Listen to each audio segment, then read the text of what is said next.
In the two games immediately following New Mexico State's Thursday night quarterfinal win at the WAC tournament in Las Vegas, top-seeded Louisiana Tech and number 2 seed Denver were both beaten, leaving the Aggies at the 3 seed, the best team left in the tournament.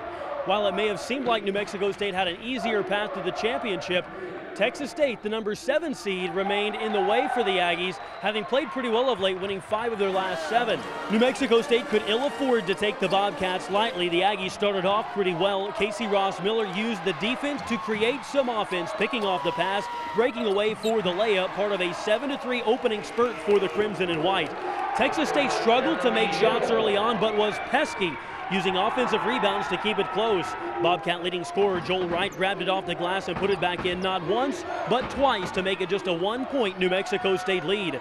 That's when the Aggies broke out of their sluggish start. Daniel Mullings had only 1 field goal in the first half, but it was a thunderous one, and it got the Aggies on a heater. Terrell DeRuin later knocked down the game's first 3-pointer, part of a stretch where New Mexico State scored on 12 straight possessions to take charge of a 41-32 halftime lead. Texas State scored right after the break, cutting it to a 6-point Aggie lead on Deontay Jones' 3-point shot.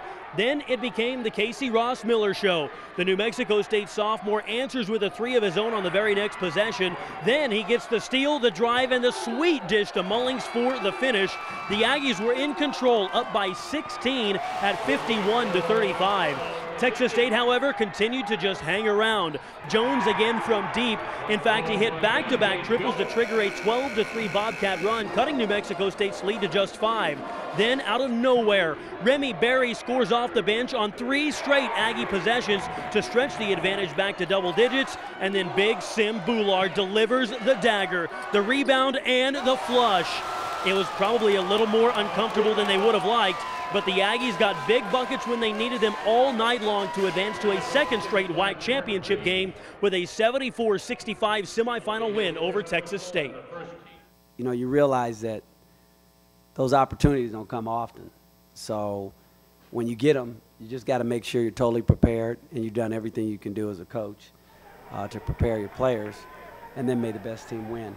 4 players scored in double figures for New Mexico State, led by Sim Boulard's double-double, 14 points and 10 rebounds. Ronaldo Dixon had 13. Casey Ross Miller had 12. Remy Berry came off the bench to add in 11. The Aggies are back in the WAC championship game for the 2nd year in a row and the 3rd time in the last 4 years they'll play either UTSA or UTA in the final here at the Orleans Arena in Las Vegas. New Mexico State now just 40 minutes away from another trip to the NCAA tournament. Stay with us here on New Mexico State's webpage at nmstatesports.com and also the Aggie Vision channel on YouTube for all the coverage of Aggie basketball. With New Mexico State basketball at the conference tournament in Las Vegas, I'm Jay Sanderson.